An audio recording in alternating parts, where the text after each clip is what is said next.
Hi, I'm Wayne McConnell, a senior in the Biochemistry and Biotechnology program and a very grateful undergraduate researcher in the Dupureur lab here at UMSL. Recently, a fellow UMSL research group developed new fluorescent dyes with important and wide ranging applications from the biomedical industry and research to entertainment. Uses for these new dyes range from the detection of cancerous cells or diagnosis of early stage liver diseases to even the chemicals used in many electronic displays. Our research focuses on further refinement and computer aided development of these important and colorful chemicals for use in biological research.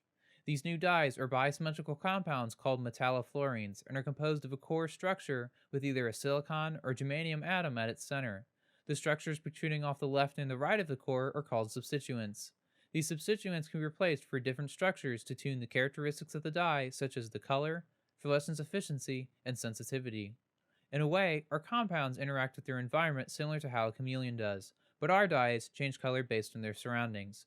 This environment based color change is called sabbatochromosm. This color change is due to the polarity of the surroundings of the dye and the interaction with it. A low polarity environment is similar to oil, whereas a high polarity environment is similar to water.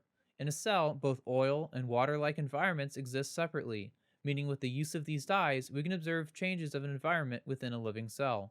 For example, if we dye a protein on the outside of a cell membrane, we'll see a unique color.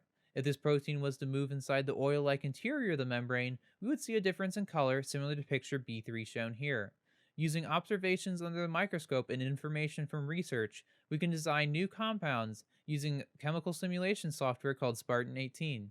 Previously, I mentioned how the chord's side structures, or substituents, can be changed to alter the dye's color and other properties. This is in part due to how the chemical's electric charge is distributed across its structure. Using the Spartan 18 software, a multitude of complex calculations can be ran to determine where this electric charge, or electrons, are moving and other characteristics when exposed to different environments. An electrostatic potential map displays a freeze frame image of this electron movement. The areas in red are where the electrons are most likely to be located, whereas the regions in blue are where they are least likely to be. In short, this is a heat map for electrons. By understanding how and where the electrons move in a compound, we can better understand and predict how a dye will act in real life in the lab. Calculating the electronic properties of a compound is vital for not only vetting potential structures, but also important for building a library of information about the characteristics and behavior of each dye. We can then analyze the library of information for common trends between a dye and certain environments, or find similarities in electronic structures of different types of dyes.